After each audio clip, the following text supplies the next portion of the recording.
You be careful crossing the street.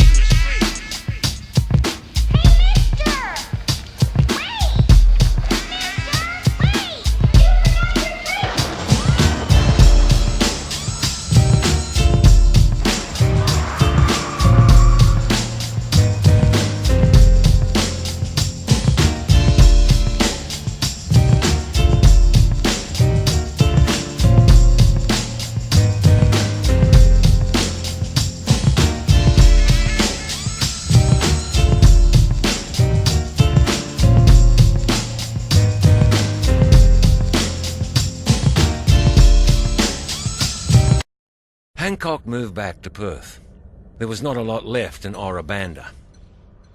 Police continued to warn Don Hancock of the dangers he faced. He continued to ignore them. A year after the shooting, Don Hancock organised a day at the races with his mate, Lou Lewis. A few beers and a bet. On that day, at the Belmont Racecourse, there were other members of the Gypsy Jokers conducting surveillance on Don Hancock and Lou Lewis. They were watching to see their movements. Sid Reed and another senior member of the Gypsy Jokers, who had placed the bomb under the passenger seat, had returned to their observation point in a nearby car park.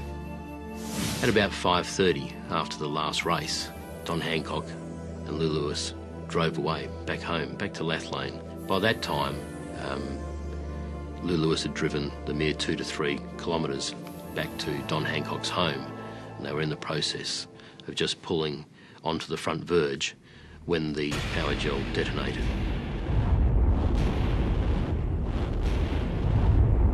causing both of them to lose their life. Elizabeth and her son Paul had popped up the street to the video store. We were actually there when it happened.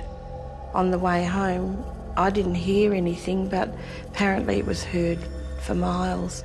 But I came up down the railway parade and went to turn into our street, and there were police cars and everything. It was chaotic, people all out in the street, and I pulled around the corner and I just knew something had happened.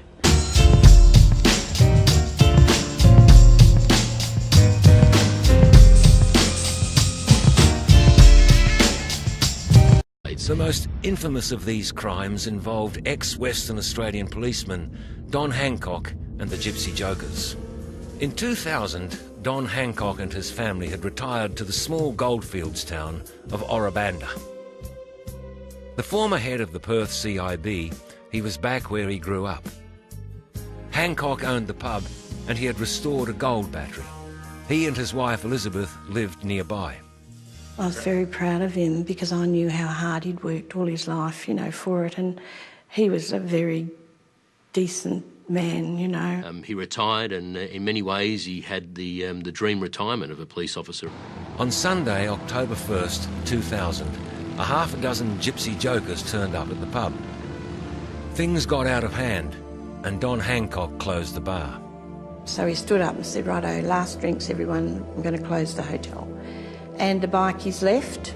The bikies cut down a tree. It was about 7 or 8 metres tall with a chainsaw, and they set fire to it, and that became their campfire. Without warning, after the hours of darkness, a couple of shots rang out in the night, and the bikies went straight to ground, hid behind trees, trying to establish what was happening and who was firing at them. So they eventually moved back to the seat.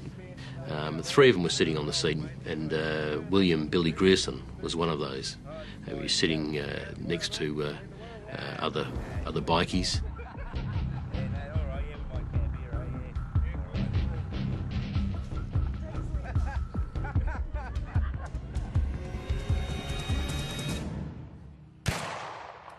The shot rang out in the night, struck him in the back and pierced his body. He died almost immediately at that scene. One of the guys that lived there stopped me and said, "Elizabeth, what's going on?" I said, "What do you mean?" And he said, "There's a bikie been shot." And that was the first I knew of it. And with that, I went home and told Don. And he laughed. He said, "Don't be ridiculous." And I said, "Somebody shot him. Apparently he's been shot." And next thing we know, police were there and And they all reckon Don must have done it because he closed the pub on them. We don't step aside from the fact that Don Hancock, from a police perspective, in that homicide investigation, was the principal person of interest. He was there, things had happened in the evening, and the investigation team had a clear focus on trying to work out whether he was responsible for that death or not.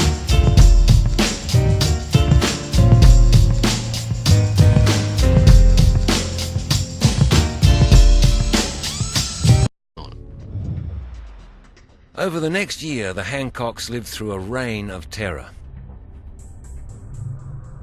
The hotel was bombed. Owner Don Hancock had left just minutes earlier.